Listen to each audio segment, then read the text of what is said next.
But my sense is that it is easier to divorce your spouse than get fired at the Federal Reserve. And if that's the case, we're entitled to know that. It's a lot of money. Hey everyone, welcome back to the channel. Today we're diving into a hot topic in the financial world. It's about a grilling session between Senator John Kennedy and the Inspector General of the Federal Reserve. Stick around as I break down the key points from this heated exchange. And before we get started, make sure to smash that subscribe button. Let's jump in. Senator Kennedy came right out, asking the IG about internal investigations at the Fed. He wanted to know about investigations since 2011 and employee misconduct uncovered. The IG admitted they have 60 to 70 open investigations at any time. Kennedy wasn't happy about the uncertainty. Sounds like a tense start, right? So, after hearing about the many investigations, Kennedy wanted to know how often wrongdoing is found and if Fed employees face consequences. He presses the IG on employee firings for misconduct. Kennedy quips, "It's easier to divorce your spouse than to get fired at the Fed. Ouch!" The IG couldn't give a solid answer but promised to follow up. Now this part was really eye-opening. Kennedy questioned the Inspector General's salary. It's based on the average pay of 12 other high-ranking Fed officials. The IG doesn't get a bonus, but Kennedy got fired up. He asked if other Fed employees get bonuses even after major failures. The IG dodged, saying he didn't have specifics, but Kennedy wasn't buying it.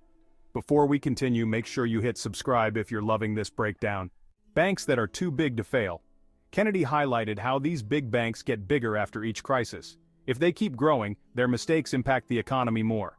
Kennedy thinks it's wrong no one faces consequences for huge failures. Big mess-ups, but no one goes to jail. Sound familiar? Kennedy touched on how healthy banks might be, waiting for troubled banks to fail. Instead of helping, they're waiting to swoop in and grab a good deal. And guess who's left holding the bag? The taxpayers. Kennedy wants the IG to investigate if this is happening. If true, it's pretty concerning.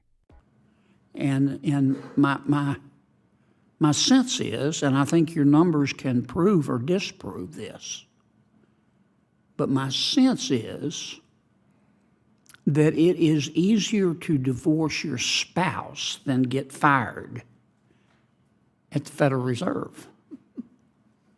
And if that's the case, we're entitled to know that. It's a lot of money over there. And that's not a criticism of anybody.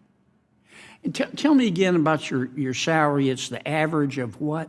It's the average of both the salary and the bonus that is attributed to the other individuals who are similarly situated in terms of the organizational structure, which for me is the division director level. So there are 12 other individuals, and it's the average of their salary plus bonus. Okay. So there are about 13 of you, and your salary is set on the average of the 13. That is the case for all DFEIGs. That's in the IG Act as the formula to be used. I'm just asking, are the others set that way too? The other The 12 other ones whose salaries are used to get your salary? I'm not aware of how those are set, Okay. are established. Okay. And do you get a bonus? No, I do not. Okay. Do the others get a bonus? Yes, that's part of that average that I mentioned. Okay. Do all 12 of the others get a bonus? I don't know the answer to that. Do they get a bonus when they say inflation is transitory and it's not? Do they still get their bonus? I don't have the answer to that. The other thing that I find curious, and I'm going to ask Mr. Barr about this. Traditionally, when banks get in trouble, you don't go out and shout it. You know, we're in trouble. They call their regulators, say, we got a problem here. Or the regulators spot it and they go in. And to prevent a bank run or panic, they handle it quietly. And the regulators will call around with other banks that are healthier and say, can we affect a marriage here? And that doesn't seem to be what's happening. And as a result, the healthy banks that would normally come in and help for a price, a fair price, and help the failed bank The healthy banks, they're pretty smart. They're waiting. They're going, no, we don't want to come in too early. Let's let them go under. And then we'll come in and we'll get a great deal, and the taxpayers will have to guarantee all our potential losses. Can you look into that? Because if I ask Mr. Barr, God bless him, he's just going to say, it's the fault of the bank presidents and Trump ate my homework. So I'm looking for somebody who can help us answer those. To the extent that you're asking, Senator, about the process of once a bank fails, what does the Fed, what does the FDIC do in terms of trying to get another bank to come in and take over or buy its operations?